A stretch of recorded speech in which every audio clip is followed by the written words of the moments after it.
Saúdo a igreja com a graça e a paz do nosso Senhor e Salvador Jesus Cristo. Amém?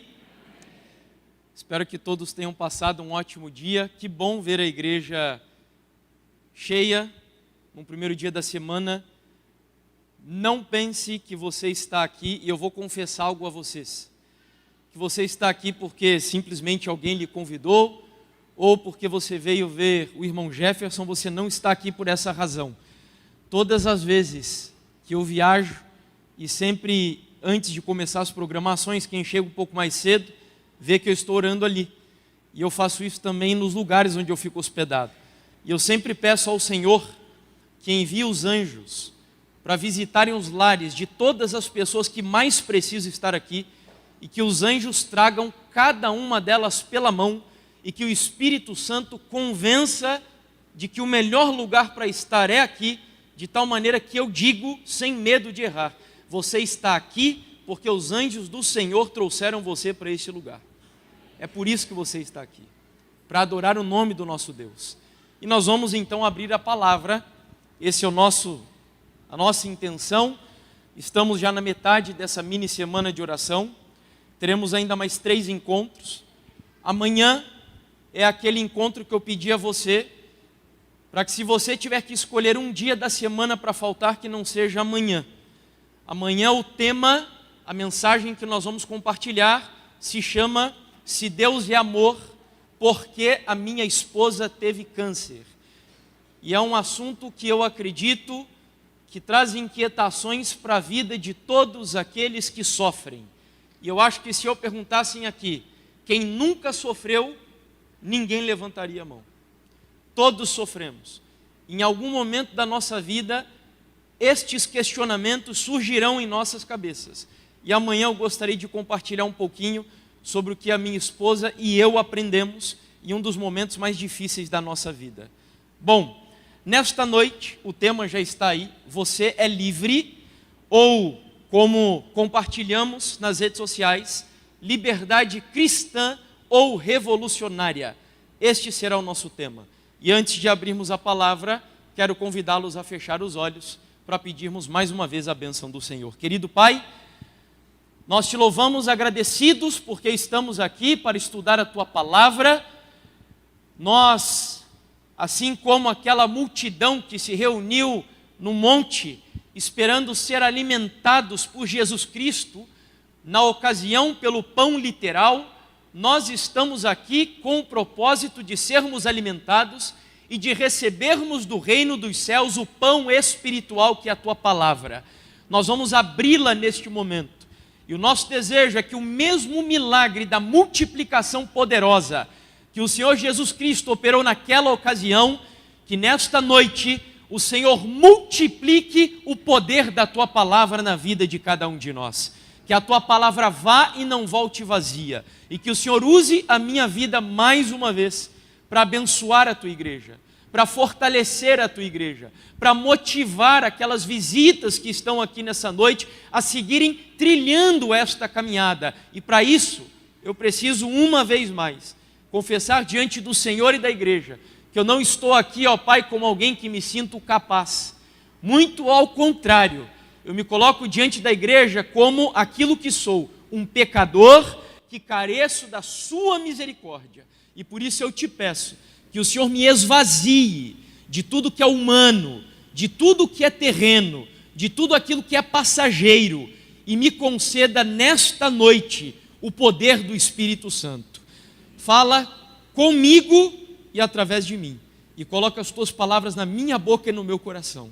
Esse é o meu desejo e oração, em nome de Jesus. Amém, Senhor. Livro de Gálatas, o capítulo 5, nós vamos ler primeiro o versículo 1.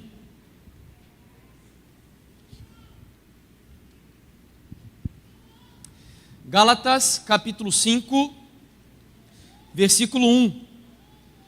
E em seguida nós vamos ao versículo 13. Saúdo também, eu tinha esquecido, os nossos amigos que estão nos acompanhando pelas redes sociais. Que Deus abençoe muito. E se por acaso você é daqui, de Campo Grande, por gentileza, não deixe de fazer um esforço para estar aqui conosco na igreja. Para aqueles que não têm condições, é óbvio que o Senhor o abençoará aí onde você está também. Mas sem dúvidas, o local aqui da igreja é o melhor para estarmos reunidos durante essa semana. Portanto, está estendido o convite e que Deus o abençoe aí onde você está agora. Bom, Gálatas 5, versículo 1 diz assim o texto: para a liberdade que Cristo nos libertou, permanecei, pois, firmes e não vos submetais de novo a jugo de escravidão. Agora vá comigo ao versículo 13. Gálatas 5, versículo 13 agora. Porque vós, irmãos, fostes chamados à liberdade, porém não useis da liberdade para dar ocasião à carne. Sede antes servos uns dos outros pelo amor. Só até aí. Quando Paulo escreveu a carta aos Gálatas, ele estava em Corinto, na sua terceira e última viagem missionária. E o apóstolo Paulo é aquele que nós consideramos ser o grande bandeirante da mensagem cristã na região da Galácia. Foi ele quem desbravou a região da Galácia com a mensagem do Evangelho. Foi ele quem esteve alguns anos ali pregando a mensagem das boas novas da salvação. E quando Paulo se ausenta da Galácia para dar continuidade à mensagem do Evangelho em outras regiões, aquela região foi invadida por um grupo de falsos mestres judaizantes, pessoas que do judaísmo se convertiam ao cristianismo, mas ainda traziam para a fé cristã uma série de regras, de tradições, de costumes e rituais que eram praticados na fé judaica. E, portanto, eles acreditavam que somente a fé em Cristo não era suficiente para fazer com que uma pessoa fosse salva. Razão pela qual eles entendiam que a circuncisão ainda era um elemento necessário para que alguém alcançasse a salvação. Então a igreja cristã na região da Galácia, já no começo da história, quando a igreja estava ainda sendo gestada, era uma igreja nova, ainda recente, já precisou lidar com um assunto extremamente fundamental para o progresso da história da igreja, que é o tema da justificação pela fé, ou, se você preferir, da salvação. Então, nesse contexto bastante conturbado que a igreja vivia nesta região da Galácia, Paulo vai dissertar acerca de um dos assuntos mais importantes da Bíblia. Não é só Paulo que trata sobre ele. Os discípulos falam sobre esse tema. Mas, sem dúvidas, como Paulo era um grande erudito, entre todos os chamados por Cristo naquela época, Paulo era, sem dúvidas, o mais capaz, o mais intelectualmente preparado. Paulo é aquele que vai dissertar e escrever de maneira muito mais profunda sobre o tema da liberdade cristã. Paulo vai chegar ao ponto de dizer que onde há o Espírito de Deus, aí há liberdade. De tal maneira que eu chego à conclusão de que onde a verdadeira e genuína liberdade cristã não é praticada, é uma evidência de que o Espírito de Deus não habita aí naquele lugar. Porque Paulo diz de maneira categórica, volto a repetir, onde há o Espírito de Deus, aí há liberdade. Portanto, quando nós voltamos ao texto de Gálatas que nós lemos há pouco, é curioso porque há uma dinâmica que Paulo segue, tanto no versículo 1 como no versículo 13. Primeiro, Paulo vai fazer uma declaração e em seguida, Paulo faz uma advertência. Vá comigo ao versículo 1 da passagem que nós lemos. Gálatas 5, versículo 1, Paulo vai fazer a declaração no começo do verso, dizendo o seguinte: foi para a liberdade que Cristo nos libertou. O que Paulo então está afirmando ou declarando aqui é que se nós pudéssemos resumir a missão de Cristo, o objetivo de Cristo, o propósito de Cristo ao vir a este mundo, foi para libertar você, foi para dar liberdade a você. de tal maneira que é impossível pregar o verdadeiro evangelho sem tocarmos no tema da liberdade, porque eu me arriscaria a dizer que a liberdade é o próprio conteúdo do evangelho. A liberdade é o âmago do evangelho, é a essência do evangelho, o tema da liberdade. Paulo está então declarando para a igreja, dizendo que em Cristo nós somos verdadeiramente livres. Agora, se você olhar para a passagem, parece que Paulo foi redundante. E ele foi redundante, mas a redundância dele foi proposital. Porque Paulo vai dizer ali, foi para a liberdade que Cristo nos libertou. E é óbvio, porque se eu sou liberto para a liberdade. Mas por que Paulo, ele incorreu nessa obviedade no texto? Foi proposital, porque na sequência da passagem, depois de fazer uma declaração, Paulo vai fazer uma advertência agora ao dizer, acompanhe lá comigo no texto, por isso, não vos submetais ou não se submetam de novo a julgo de escravidão. O que Paulo está dizendo, em outras palavras, é o seguinte: Gálatas, vocês estão loucos. Há alguns anos eu estive aqui na região da Galácia e eu preguei a vocês o evangelho da liberdade e da graça dos filhos de Deus. E este evangelho poderoso, emancipador, uma palavra que está na moda, ele libertou vocês das paixões mais esdrúxulas que um ser humano é capaz de se escravizar. Vocês eram escravos dos ídolos, escravos sexuais, escravos da vida mundana e secular, e o evangelho libertou vocês disso tudo. Mas o que eu estou vendo agora é que vocês saíram deste jugo e estão entrando num outro jugo, que é o jugo da escravidão legalista. E esse assunto nós precisamos falar sobre ele às vezes no meio adventista. Porque eu costumo dizer que o fantasma do legalismo, vez ou outra, ele assombra os corredores da nossa igreja. Vou citar um exemplo rápido para você. Há alguns anos, e não faz muito tempo, o Rodrigo Silva já voltou várias vezes nesse podcast. Mas teve a primeira vez, a primeira participação dele.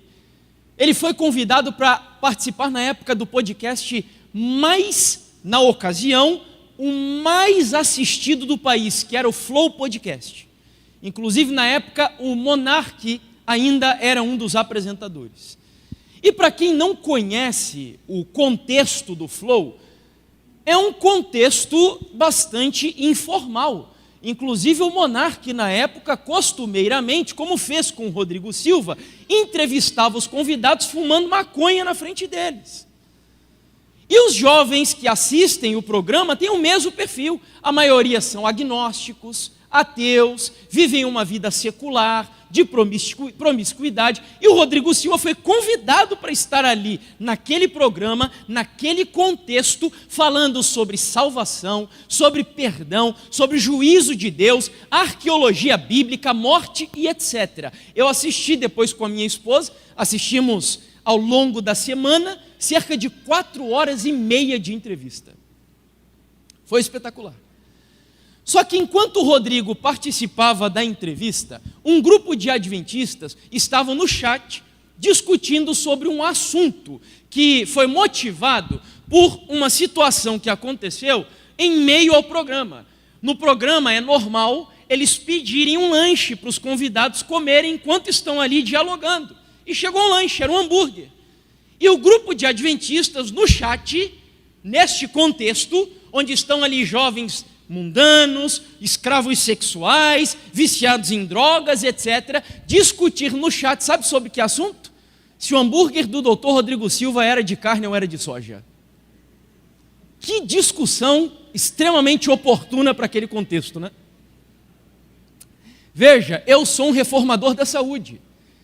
Faz mais de 15 anos que eu não coloco carne na minha boca. Eu creio nessa mensagem. Eu acredito que nós precisamos cuidar da nossa saúde. Não creio que foi por acaso que Deus nos deu, durante tantos anos, uma mensagem preciosa como essa. Mas onde eu quero chegar?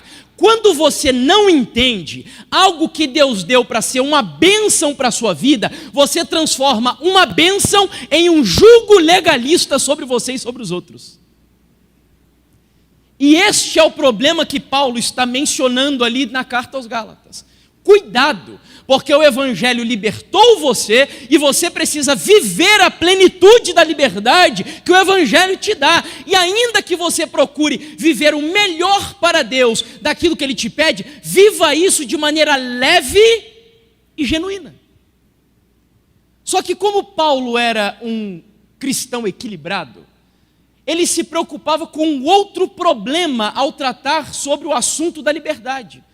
Vá comigo agora ao versículo 13. E Paulo vai mais uma vez fazer uma declaração ao dizer o seguinte: irmãos, fostes chamados à liberdade. Veja que Paulo agora vai comparar o tema da liberdade com um convite. É como se o Evangelho, as boas novas da salvação, convidassem você para ser livre.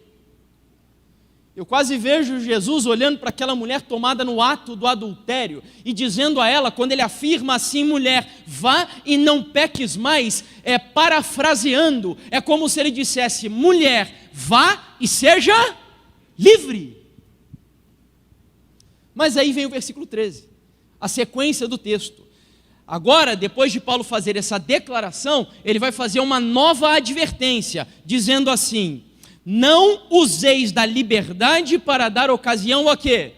A carne. Olha que interessante, tem um texto de Ellen White onde ela diz assim: quando o diabo não consegue te prender no frio formalismo, ele te empurra para o fogo do fanatismo.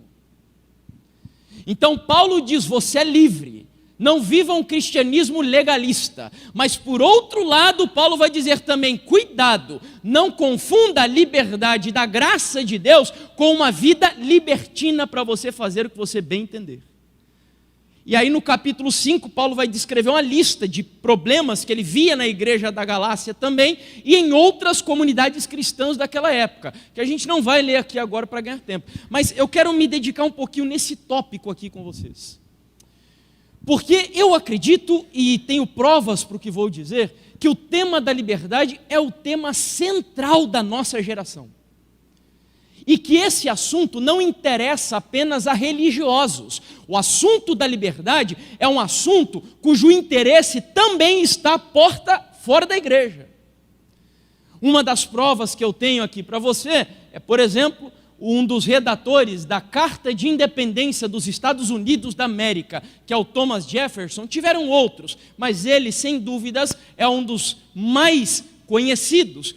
E nesta carta, palavras dele, esta carta que foi a base de todas as repúblicas que existem hoje no mundo, inclusive aqui no Brasil, ele diz: consideramos estas verdades como autoevidentes, que todos os homens são criados iguais, que são dotados pelo Criador de certos direitos inalienáveis, que entre estes são a vida, liberdade e busca pela felicidade. Veja, a Constituição, a Carta Magna que rege o seu país, por mais que isso às vezes possa não ser obedecido, mas ela garante liberdade para todo cidadão brasileiro. E aqui no caso norte-americano, né? De tal maneira que eu volto a repetir que o tema da liberdade é um tema central não só da igreja, mas de toda a sociedade do mundo. E para isso eu vou pedir licença agora para você. Nós vamos dar um tempinho na Bíblia e nós vamos fazer aqui uma passagem pela história, porque eu preciso que você entenda qual é o pensamento que predomina em sua geração sobre o assunto da liberdade. Ou seja, quando falamos de liberdade, o que será que as pessoas da sua geração pensam sobre esse tema? Para isso, vamos entrar aqui primeiro na parte prática e depois teórica. Me chamou muito a atenção uma entrevista que foi dada na época pelo deputado, não é mais, na época era deputado federal Jean Willis, a uma jornalista cujo nome é Leda Nagli. Ela perguntou a ele: Jean, o que você faria se soubesse a data do fim do mundo? Vejam só o que ele respondeu. Ele disse assim: eu acho que usaria todas as drogas ilícitas que eu não usei por ilicitude. E faria muito sexo. eu substituí aqui a palavra porque é uma palavra pesada para a gente usar na igreja. Com todo mundo que quisesse transar comigo. Eu ia transar muito antes do mundo acabar. Muito beijo, muito amor e muita coisa. Eu sei que você, ao olhar para essa declaração, deve estar assustado, imaginando que é uma declaração meio esdrúxula, meio pesada, e de fato o é. Mas eu acredito que as palavras do Jean revelam algo a respeito do tema da liberdade na nossa geração. A maioria das pessoas, quando nós falamos de liberdade hoje, pensam que ser livre, atenção, é você fazer o que bem entender, com quem quiser, como quiser, quando quiser, do jeito que quiser, sem que ninguém tenha o direito de determinar limites e regras para a sua vida. Tanto é que um estudioso norte-americano chamado Charles Colson, neste livro, que é um livro muito bom, já na sequência eu vou recomendar um outro para mim que é ainda melhor, e vou recomendar a vocês. Mas no livro E Agora, Como Viveremos, ao estudar o contexto da sociedade, ele disse assim: vivemos numa época em que a liberdade tem sido definida como escolha absolutamente livre. Não importa o que escolhemos, a dignidade do indivíduo reside na mera capacidade de escolher. É justamente o que eu acabei de dizer. De acordo com os estudos dele, ele concluiu que a maioria das pessoas hoje acreditam que só são livres se puderem escolher de maneira absoluta, sem restrições, sem regras, sem limites, o que bem quiserem fazer com a sua vida. Mas será que isto é peculiar à nossa geração? Será que apenas os jovens, os adolescentes de hoje, será que eles pensam assim? Ou será que isso é apenas fruto de épocas ainda mais antigas? E eu trago uma nova evidência para vocês de que isso é muito mais antigo do que poderíamos pensar. Por exemplo, Raul Seixas, lá em 1974, ele publicou uma música, cujo título da música era Sociedade Alternativa. Em um trecho da sua poesia, vejam só o que ele já dizia naquela época, afirmando assim, vejam: viva, viva, viva a sociedade alternativa. Faz o que tu queres, há de ser tudo da lei. Interessante. O que ele já dizia naquela época, então, é que a única lei que deve reger a vida de um ser humano é a lei de você fazer o que quiser com a sua vida. Eu acho até curioso, conversava ontem com o pastor jubilado aqui da igreja, esqueci o nome dele, mas acredito que esteja aqui, ali está o pastor, ok? E falávamos sobre a década de 60, que é quase que cultuada pela nossa sociedade até os dias de hoje, e às vezes até na igreja, quando a gente faz aquelas festas sociais, para lembrarmos épocas antigas, a gente faz da década de 60, mas quer que eu seja sincero para você, toda a degradação que nós vivemos hoje começou, sabe quando? Na década de 60. Inclusive eu, na época que estudava história, nós tínhamos lá um aprendizado de um ano que é 1968, conhecido como o ano que não acabou, que foi um movimento revolucionário que começou lá na França, que veio desembocar nos Estados Unidos, que veio a desenvolver uma festa famosa chamada Woodstock, onde o lema principal dessa festa era sexo, drogas e rock and roll.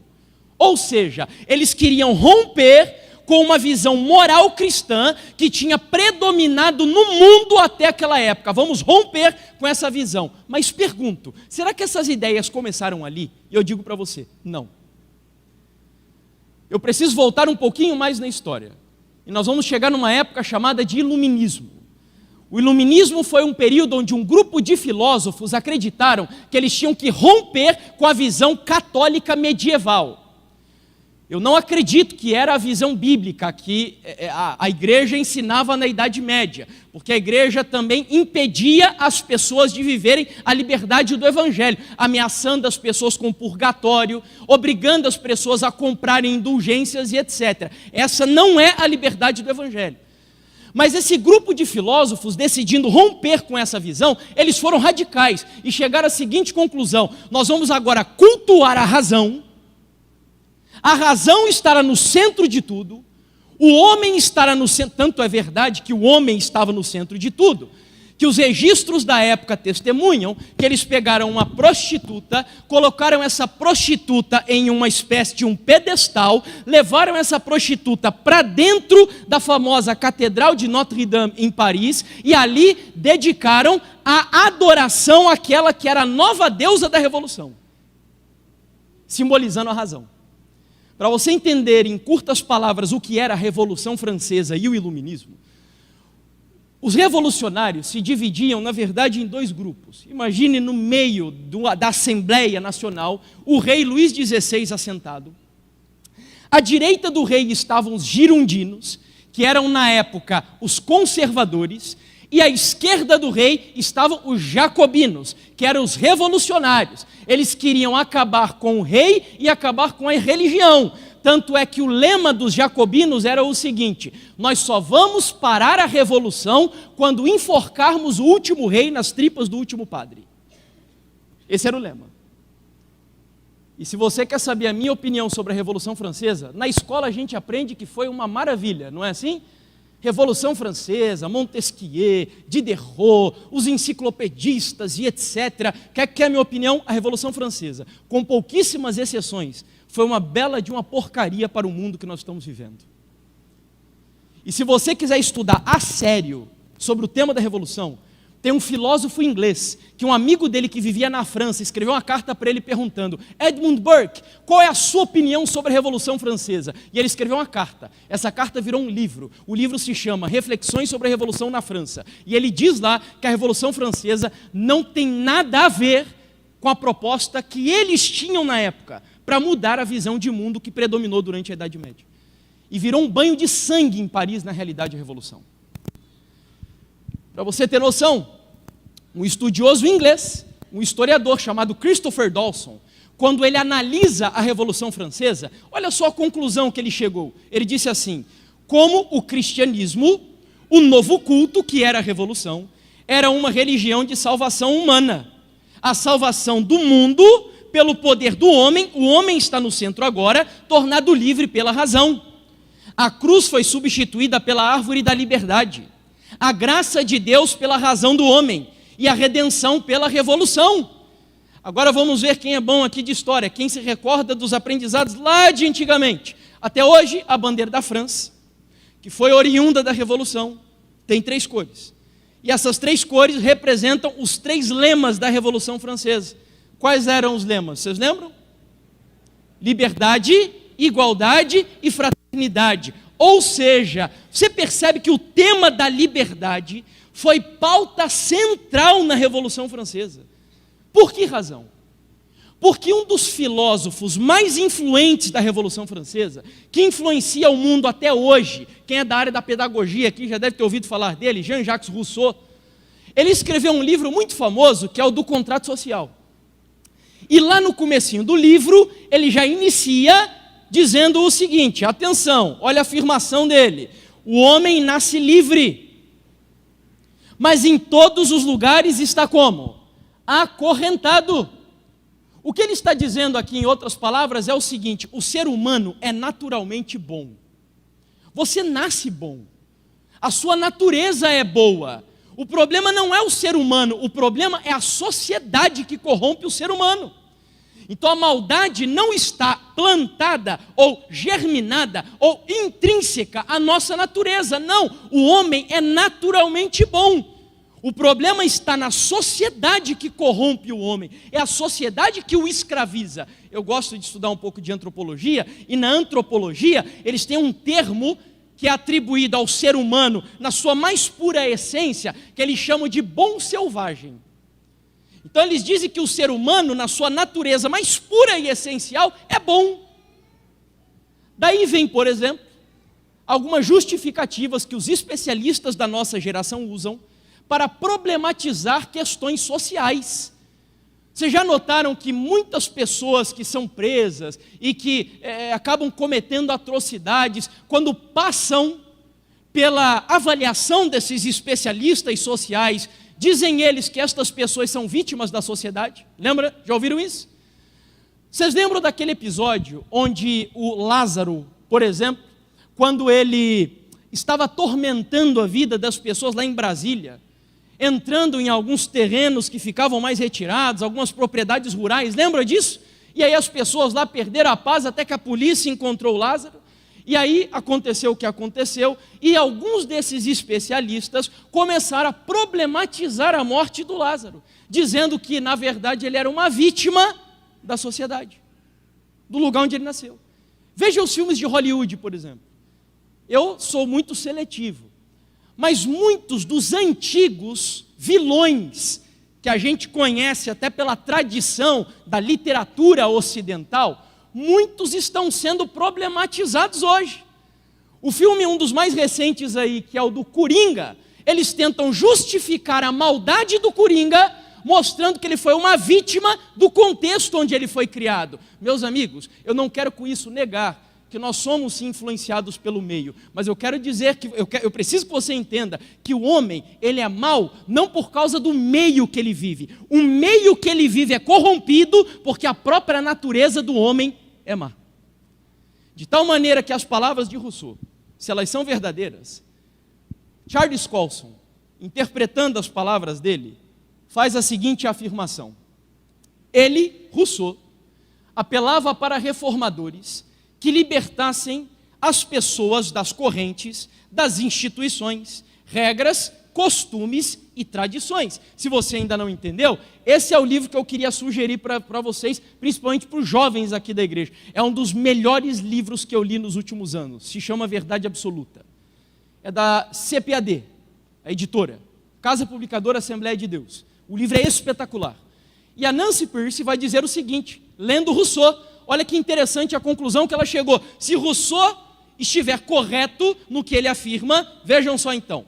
Para Rousseau, as relações de fato opressivas eram as relações pessoais, como casamento, família, igreja e local de trabalho. Então, sendo bem claro aqui, se o ser humano é bom, mas quem corrompe o ser humano são as instituições sociais, ou seja, casamento, família, igreja, para libertar o ser humano, para que ele volte a ser o bom selvagem, nós precisamos libertá-lo das algemas da igreja, da família e do casamento, ou seja, acabar com essas instituições. Pergunto, isso está acontecendo na sua geração, sim ou não?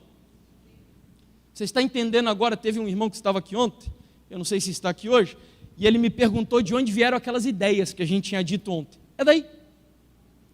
São filósofos, são pessoas que idealizaram um mundo sem Deus e chegaram a essas conclusões que nós estamos comentando aqui. Então, por uma visão equivocada de liberdade, chegamos no mundo que estamos vivendo no século 21. Agora, é claro, há um estudioso adventista, que é professor de universidade, se não me engano agora está lá na FAAMA, que é o Dr. Carlos Flávio Teixeira, e ele tem uma tese, que eu li a tese, eu estudei a tese, eu falei para vocês que eu fiquei 1 ano para estudar este sermão, e em 50 minutos tentar transmitir para vocês o que eu estudei durante 1 ano. E eu li a tese dele, e na tese dele, ele chega à conclusão de que as pessoas que saem da liberdade do Evangelho, que já não querem mais saber da Bíblia para determinar regras e limites para a sua vida, elas pensam que são livres de maneira absoluta, mas não são. Na realidade, elas caem em alguma dessas correntes de ética que estão aí. E ele cita várias, né? As que mais me chamam a atenção. O situacionismo. São aquelas pessoas cuja circunstância é que determina o que ela vai ser. O hedonismo, ou emocionalismo, é o argumento do amor. Esse está em alta na nossa geração, né? As pessoas não querem saber mais de nada. Dizem assim, o que importa é o amor. Enfim. Só que Ellen White, como ela é sempre mais precisa, ela vai chegar no âmago da questão. E ela vai apresentar um outro ismo ao dizer o seguinte: o espiritismo afirma que os homens são semideuses, não decaídos, que cada mente julgará a si mesma, que o verdadeiro conhecimento coloca os homens acima de toda lei, que todos os pecados cometidos são inocentes, pois o que quer que seja está certo e Deus não condena. Ela continua: representa os mais vis dos seres humanos como estando no céu, e grandemente exaltados ali. Uma pausa rápida. Vocês lembram do MC Kevin? Sei quantos vão lembrar aqui da morte do MC Kevin. Acho que alguns lembram. Este jovem era casado, era um cantor de funk. E ele estava, de acordo com as testemunhas que presenciaram o fato, praticando relação sexual com uma garota de programa na sacada de um hotel. Não sei o que aconteceu, mas ele caiu dali e morreu. Eu vi nas redes sociais algumas pessoas pegando uma imagem ilustrativa do MC Kevin, nessas condições, sendo recebido no céu com asas de anjo e auréola sobre a sua cabeça. Agora eu preciso me explicar. Se você me pergunta, Jefferson, o MC Kevin morreu salvo ou perdido? Eu não entro nessa área. E eu vou te explicar por quê. Sabe por quê?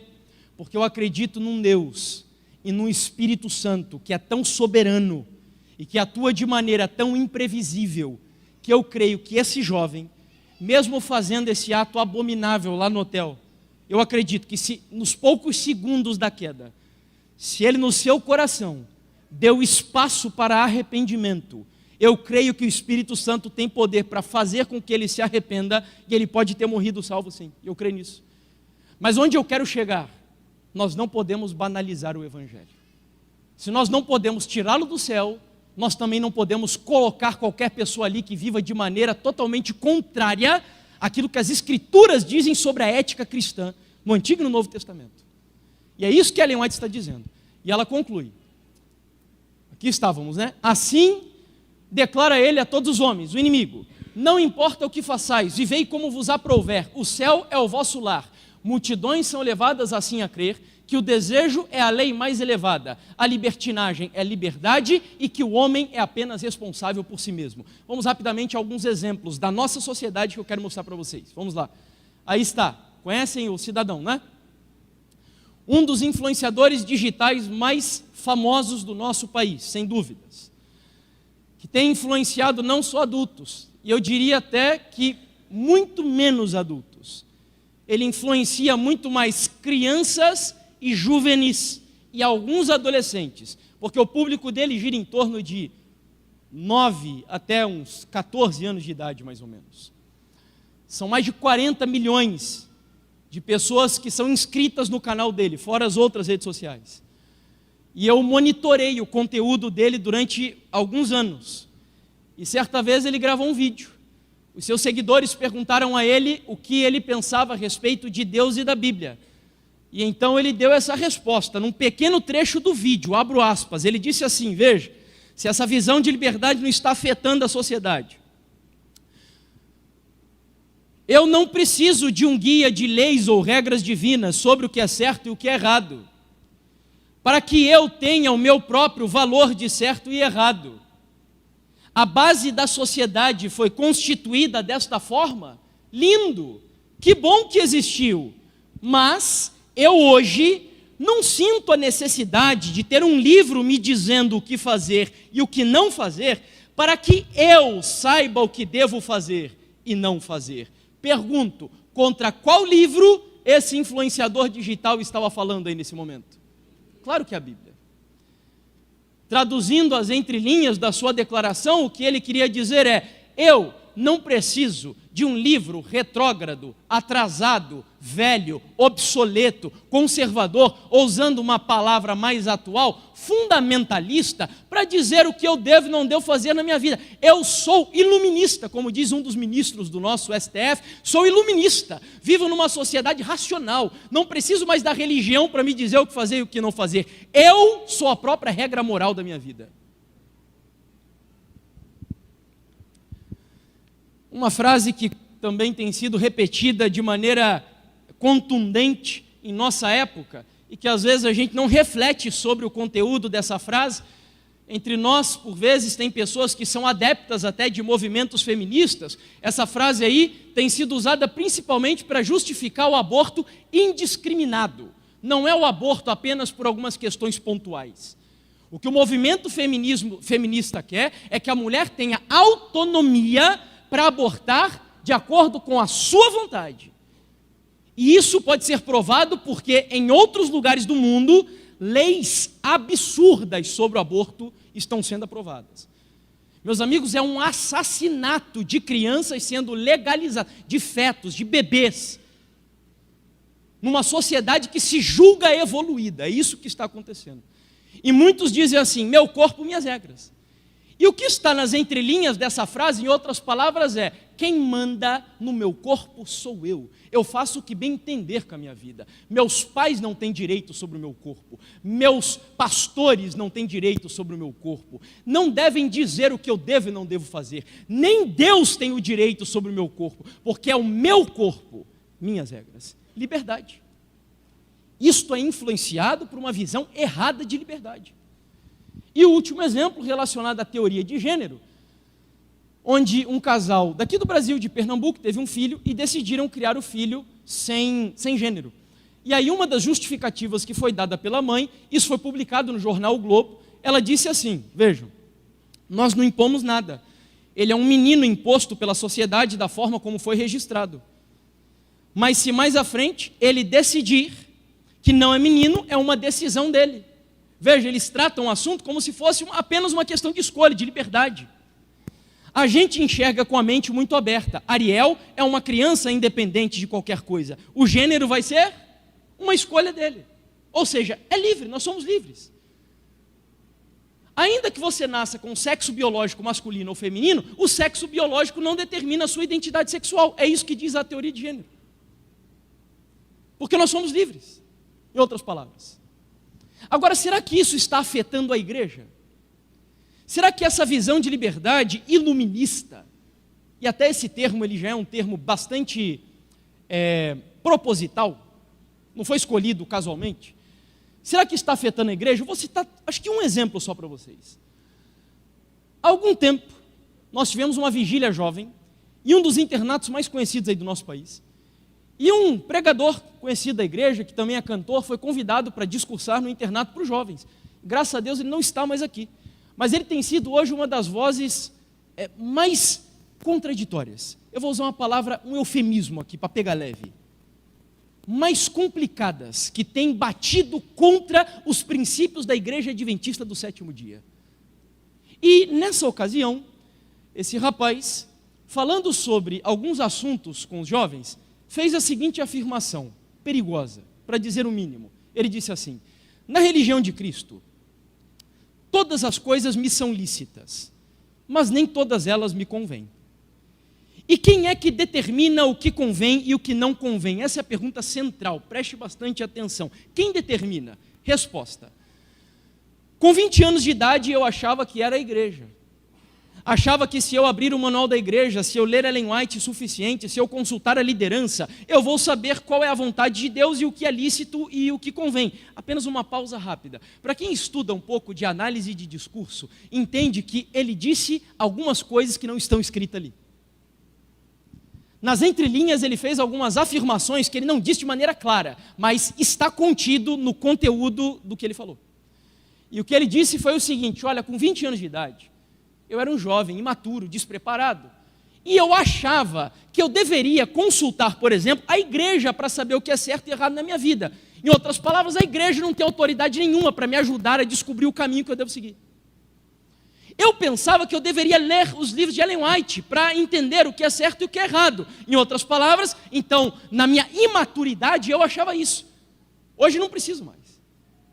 Daí você vê como a autoridade dos líderes da igreja está sendo destruída na igreja. Diácono já não tem mais autoridade na igreja. Ancião, talvez um pouquinho, sobrou alguma coisa. Pastor, a gente tem alguns que não fazem questão, né? Mas muitos de nós já não chamam mais de Senhor, a gente chama de você. Não tem mais respeito nenhum. Nós perdemos completamente a concepção de autoridade por causa dessa visão de liberdade que predomina em nossa geração. E ele continua. Com 34 anos de idade, agora mais maduro, eu tenho muito pouco interesse no que pessoas dizem ou tradições dizem. Eu tenho interesse em Cristo e no Evangelho. E agora ele volta à pergunta: e quem é que determina o que convém e o que não convém? Resposta: quem determina? Eu. E aí ele tenta suavizar depois. Porque uma vez que eu nasço de novo, eu estou em Cristo e Ele está em mim. Amigos, isto é extremamente perigoso. É quase a mesma coisa que o Felipe Neto disse, só que aqui com um traje religioso. Mas foi o Felipe Neto que disse: sou eu que determino o que convém e o que não convém. Isso é muito perigoso. Não por acaso Deus edificou uma igreja. Não por acaso Deus levantou um corpo eclesiástico de líderes na igreja. Não quer dizer que eu devo dizer amém para tudo o que me dizem na igreja. Mas Deus investiu a sua igreja de autoridade para que, por amor a você, esta igreja te ajude a viver a plenitude da liberdade de maneira equilibrada, com o propósito de chegar ao reino dos céus. Mas o diabo não quer isso. Um outro assunto aqui que eu vou passar por ele, eu não vou falar sobre ele, mas que também está sendo divulgada por algumas páginas aí que se autodenominam adventistas subversivos, estão, por exemplo, dizendo que não tem problema nenhum você fazer sexo antes do casamento. Nenhum problema.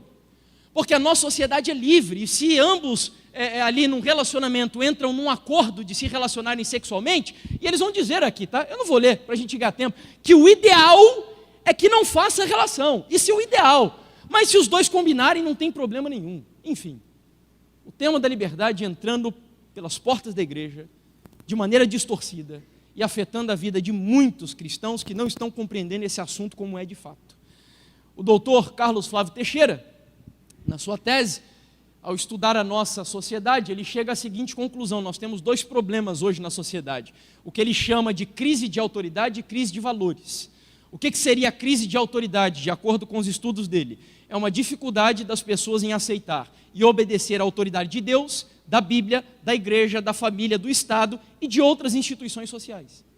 Em segundo lugar, uma crise de valores é a dificuldade de definir e ser fiel a valores éticos, morais, princípios. Inclusive, dificuldades de aceitar valores legados por gerações passadas. Essa é a sua geração. Para a gente entrar aqui na conclusão do tema, eu vou fazer 4 perguntas e vou responder com a Bíblia para vocês.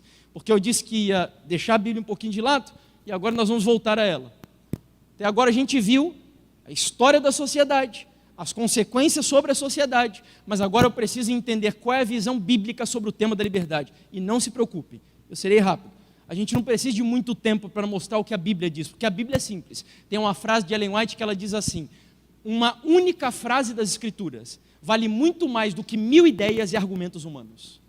Então a gente não precisa se desdobrar, é só querer fazer a vontade de Deus.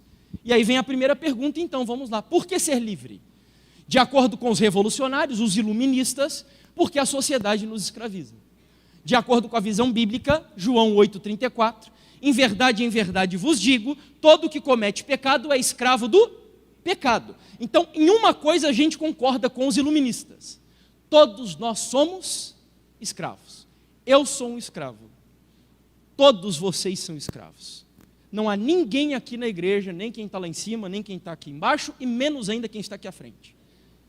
Todos nós somos escravos. E você já vai entender isso. Na segunda pergunta, é ali que a resposta começa a se dividir. Do que ser livre, então, já que eu sou um escravo? Para os iluministas, para os revolucionários, eles vão dizer que eu tenho que ser livre das instituições sociais, tais quais estão a família, a igreja, o casamento, os costumes, as tradições e etc. Mas de acordo com a visão da Bíblia, Romanos 6,18, e uma vez libertados do quê? Do que, irmãos? De acordo com a Bíblia, o que escraviza as pessoas, o que algema o ser humano, tem nome. Não é problema social, não é problema financeiro, não é problema natural, é um problema de natureza, não é nem moral, é um problema de natureza. E este problema se chama pecado. Mas falar de pecado em nossa sociedade hoje não combina mais, porque as pessoas não gostam de ouvir falar de pecado. É impossível você pregar o verdadeiro evangelho sem falar de pecado e sobre a ruína da natureza humana. Impossível. Você pode até pregar uma mensagem terapêutica, uma mensagem, sei lá, mas evangelho sem falar de pecado é impossível. Porque de acordo com a Bíblia, veja, eu já vou explicar o que eu vou dizer agora, o que eu ia dizer agora. Mas vamos ao terceira pergunta e daí eu explico o que eu ia dizer. Como ser livre? Eu já entendi que eu sou escravo, já entendi que de acordo com a Bíblia é o pecado que me escraviza, e agora eu quero saber como ser liberto então, de acordo com a visão bíblica. Na visão dos revolucionários, eles vão dizer que é através de emancipação social. é através do Fímen, é através da Marcha das Vadias, é através de movimentos feministas, é através do movimento Black Lives Matter. É assim que você vai alcançar a emancipação, através de luta social. Mas de acordo com a Bíblia, em Gálatas 5:1, que foi o texto introdutório, diz lá o apóstolo Paulo: para a liberdade foi que quem nos libertou? Cristo. Agora olha aqui para mim rapidinho. Meus irmãos, eu até posso entender e em alguma medida aceitar que cientistas sociais, antropólogos, psicólogos, sociólogos, filósofos cheguem às conclusões que eles chegam quando eles estudam a sociedade e entendem que o problema da sociedade é o machismo, é a homofobia, é o racismo. Eu entendo. Em alguma medida eu até posso concordar com eles, mas a igreja jamais.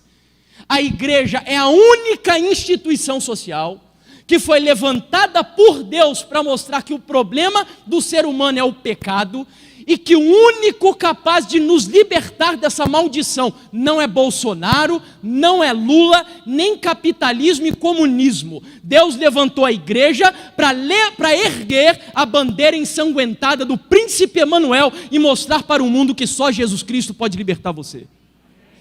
É para isso que a igreja existe. E a partir do momento que a igreja ela deixa a sua missão para se engajar em causas políticas, ela perdeu completamente a sua relevância. Porque esta é a função da igreja. Você está entendendo? Esta é a função da igreja. Para a gente encerrar. Aí está a última pergunta. Para que ser livre? E aí, de acordo com os revolucionários, para que eu possa desfrutar de uma vida independente, fazendo o que eu sinto e o que eu desejo ser melhor para mim. Mas de acordo com a Bíblia, esse texto é espetacular. Vejam o que ele diz. Agora, porém, libertados do pecado, transformados em servos de Deus, tendes o vosso fruto para a santificação e por fim a vida eterna. Presta atenção, olha o que esse texto mostra. Uma vez que eu sou libertado do pecado, eu sou transformado em servo. Sabe o que significa a palavra servo no idioma original que Paulo escolheu ali? Sabe o que? Escravo. O que Paulo está dizendo literalmente é que o evangelho me liberta do pecado para me transformar em o quê? Escravo. E é por isso que eu disse que aqui não tem ninguém que não seja escravo. Eu sou escravo, vocês são escravos. De acordo com a visão bíblica de mundo, não há ninguém no planeta Terra que seja livre dessa maneira absoluta que essa geração apregoa. Ou seja, eu faço o que eu bem entender. De acordo com a visão bíblica, não. A pergunta bíblica é muito simples. Todos somos escravos. A pergunta é: quem é o Senhor da sua vida? É o sexo? São os relacionamentos? É a pornografia? É a masturbação? É o futebol? É a política? Ou é o nosso Senhor Jesus Cristo? Quem é o Senhor da sua vida? Eu sou um escravo. Vocês me veem aqui agora, nesse momento, mas amigos, vocês não conhecem a minha vida. Eu, antes de conhecer o Evangelho pela primeira vez, eu tive contato, ou melhor, antes de ter contato com o Evangelho, eu tinha um ídolo na minha vida, chamado Eminem. Já ouviram falar do Eminem? Um cantor de hip hop norte-americano. Você entrava no meu quarto, tinha posters do Eminem espalhado para tudo quanto é lado. Inclusive tinha um dando o dedo do meio para quem entrasse no meu quarto. E eu me vestia igual o Eminem. Lá em Curitiba a gente chama de maloqueiro. Não sei como é que vocês chamam aqui. Sabe maloqueiro? Vocês chamam também assim aqui? Aquele povo que anda... Na minha época andava, não sei se ainda anda assim, com as calças largas. Eu gostava de andar assim. Eu usava até cueca samba canção. Porque para mim, quanto mais desse para eu baixar a calça, melhor. Era assim que eu gostava de andar. Parecia uma árvore de Natal, com pernas. Era colares, anéis, brincos, pulseiras e cabelo pintado. E eu gostava de andar assim. Mas quando o Evangelho chega, o Evangelho liberta você. O Evangelho dá uma vida nova para você. O Evangelho faz com que você passe a amar aquilo que antes você odiava. Isso que Paulo está dizendo em Romanos capítulo 6, o que Paulo está afirmando para você, igreja, é mais ou menos o que Davi experimentou, e ele diz no livro de Salmos. É Deus te transformar tanto a ponto de você poder dizer assim: Senhor, obrigado, porque hoje eu sou liberto e eu amo ser fiel à minha esposa, Senhor. Eu tenho prazer em ser fiel à minha esposa. Obrigado por me dar alegria, Pai, de não adulterar contra aquela que o Senhor me deu para eu poder viver todos os dias da minha vida, Pai. Eu tenho prazer na Tua lei. Obrigado, meu Deus, porque hoje o Senhor me dá a alegria de honrar o meu pai e a minha mãe, Senhor. Eu tenho prazer, meu Deus, em obedecer meu pai, obedecer a minha mãe, honrá-los diante da sociedade, diante da família e diante de todo ser humano. Isso é a liberdade do Evangelho. Aquilo que você odiava, Deus ele te ensina a amar, de tal maneira que você não olha mais para a lei como um jugo de escravidão para a sua vida. Você passa a olhar para a lei como um instrumento de liberdade, porque antes você não conseguia ser fiel.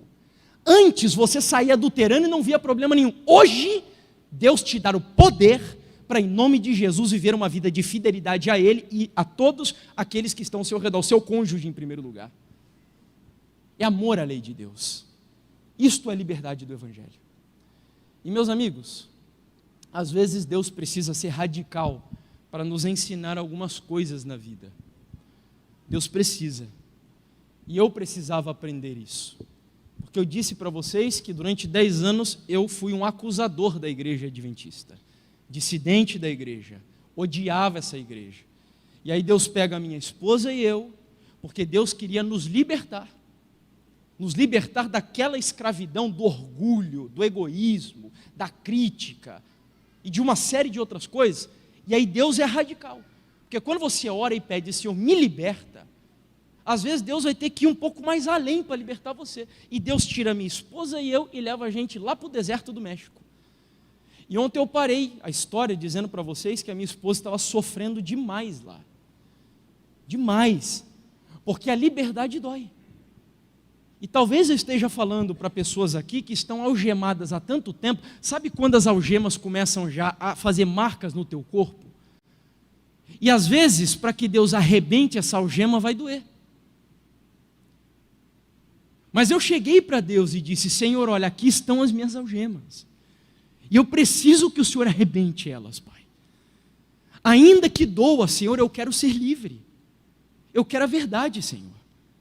E aí quando você chega e faz essa oração, Deus vai atender. Só que às vezes Ele nos surpreende. E Ele levou a gente para sofrer. Porque o sofrimento é a escola que Deus usa para nos ajudar a sermos livres. E a Bruna estava sofrendo lá.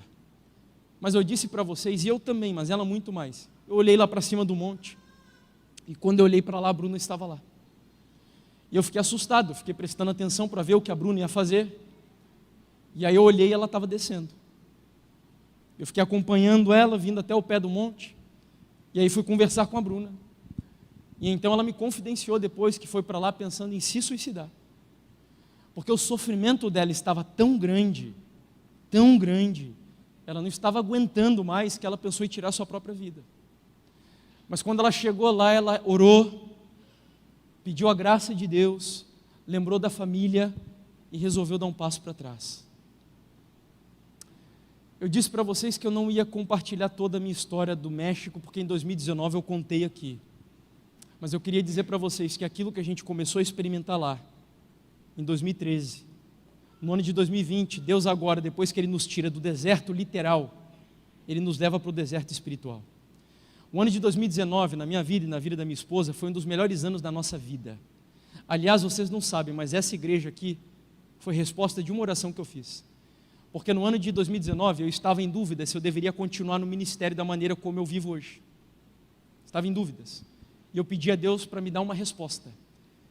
E a primeira igreja que eu vim visitar depois da minha oração foi essa. E aqui nessa igreja, Deus respondeu a minha oração dizendo que eu deveria continuar no ministério. Foi aqui nessa igreja. Eu não vou contar para você como, mas foi aqui. Então foi um ano maravilhoso. Foi a primeira vez que a minha esposa e eu tivemos a oportunidade de fazer uma missão fora do país, lá na Europa. Fomos muito bem recebidos lá.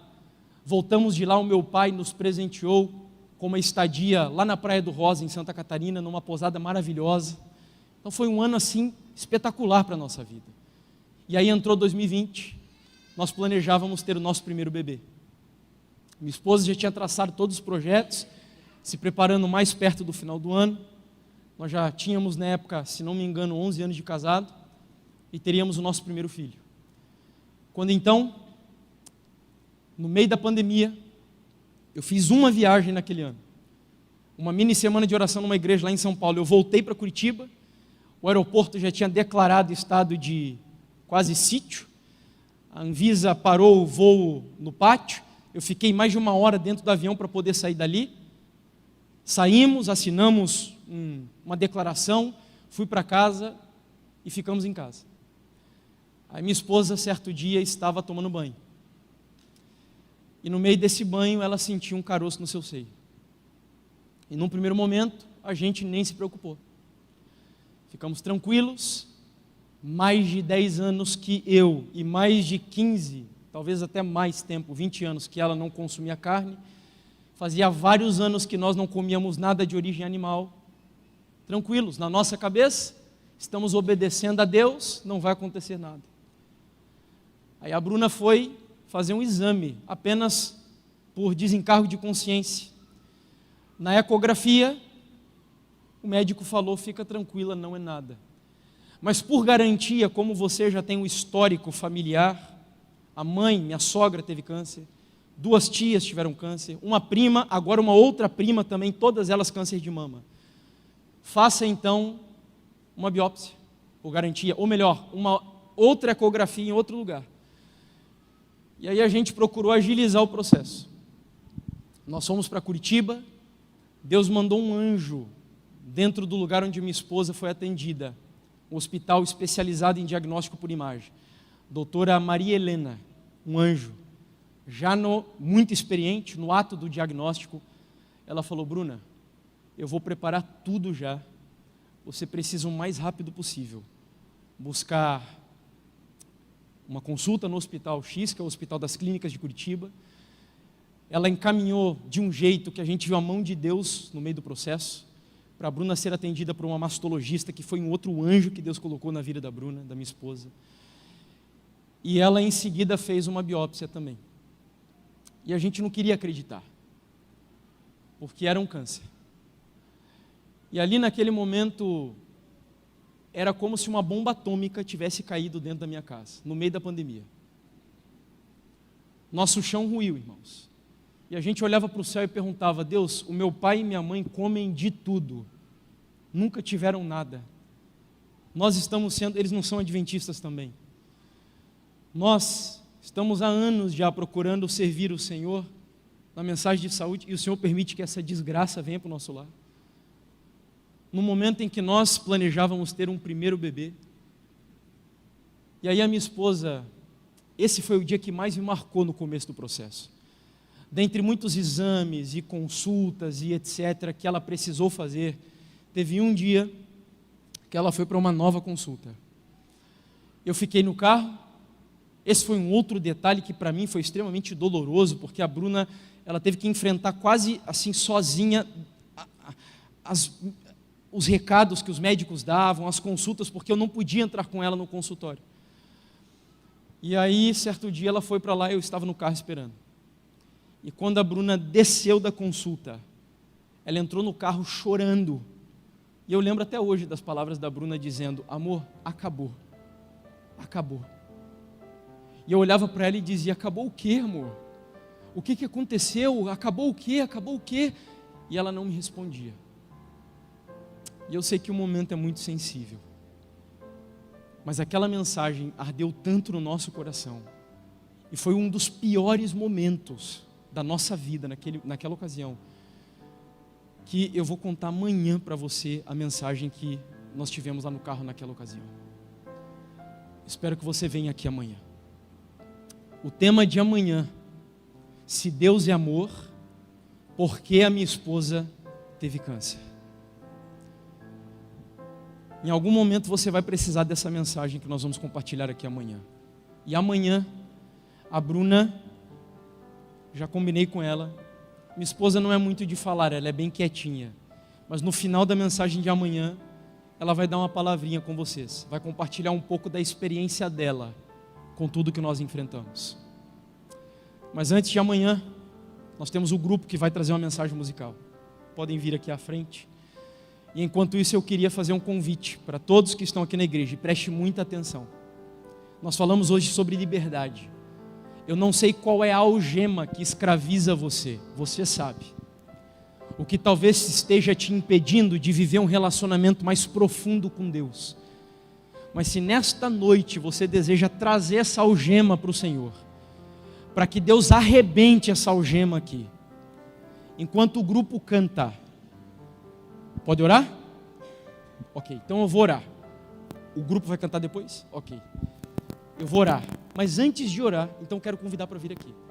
Porque eu quero orar com todos aqueles que estão aqui dentro da igreja agora, que compreenderam essa mensagem e que tem alguma gema. O Espírito Santo falou com você, eu tenho certeza. Eu não preciso ficar citando pecados aqui. Você sabe qual que é a algema que você precisa vir aqui apresentar para o Senhor e pedir: Senhor, arrebenta, Pai. Arrebenta, porque eu quero sair daqui em nome de Jesus livre. Eu quero sair daqui em nome de Jesus liberto, Deus. Eu entendi que eu sou escravo, mas eu só quero ser escravo de um Senhor aqui nessa noite, e é o Senhor Jesus Cristo. E se você tem alguma algema para apresentar a Deus, vem aqui agora então, porque eu queria fazer uma oração com você. Pode vir aqui à frente.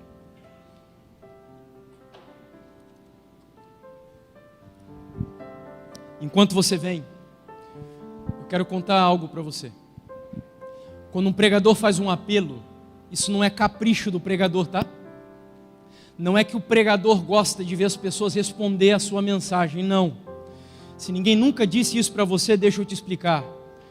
Nós estamos no meio de uma guerra. O diabo não sabe o que vai no seu coração. Deus sabe, mas o diabo não. Quando um pregador faz um apelo, não é para Deus saber qual é a sua decisão, é para o diabo saber. É para os anjos saberem, porque eles não conhecem o que está aí dentro.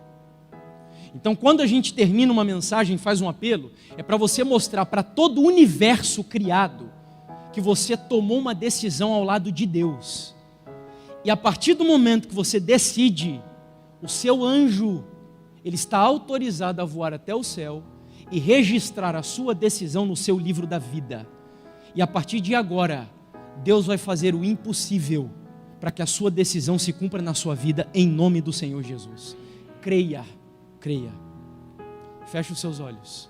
Fale com o Senhor sobre a sua algema nessa noite. 20 segundos. E eu concluo com a oração.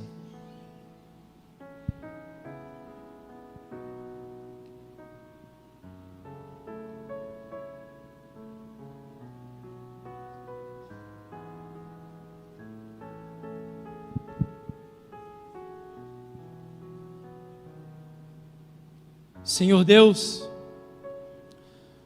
nós estamos oferecendo ao Senhor agora, nesse momento, Pai, as nossas orações, que não são as nossas melhores orações.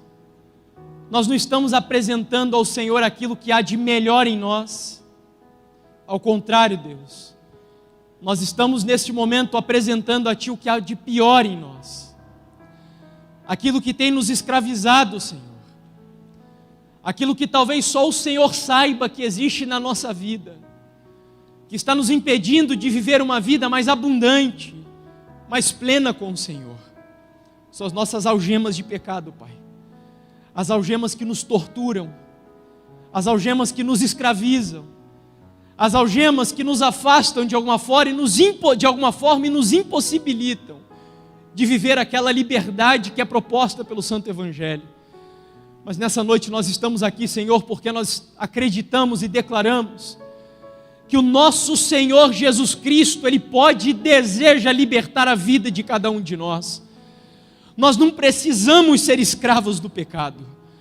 Há tantos anos, há 2 milênios, Ele já nos libertou lá na cruz da culpa do pecado. Mas hoje nós queremos Te implorar, ó Pai, para que através do poder do Espírito Santo, que Jesus nos liberte do poder do pecado na nossa vida, em nome do Senhor Jesus. Estão aqui as nossas algemas, Deus. Nós as erguemos aos céus, talvez com vergonha, com tristeza no nosso coração. Elas nos causam dor, nos causam pranto, mas nós apresentamos ao Senhor, para que neste momento o Senhor quebre essas algemas da nossa vida, Pai. Nós queremos ser livres, verdadeiramente livres. E se há alguma escravidão que desejamos viver na nossa vida, Nós queremos apenas ser escravos do Senhor Jesus. Que Ele seja o Senhor da nossa vida, que Ele seja o Senhor da nossa história. Que em nome de Jesus, ao dizer o amém dessa oração, nós creiamos que em Cristo Jesus nós somos verdadeiramente livres. Nós oramos em nome de Jesus. Amém, Senhor.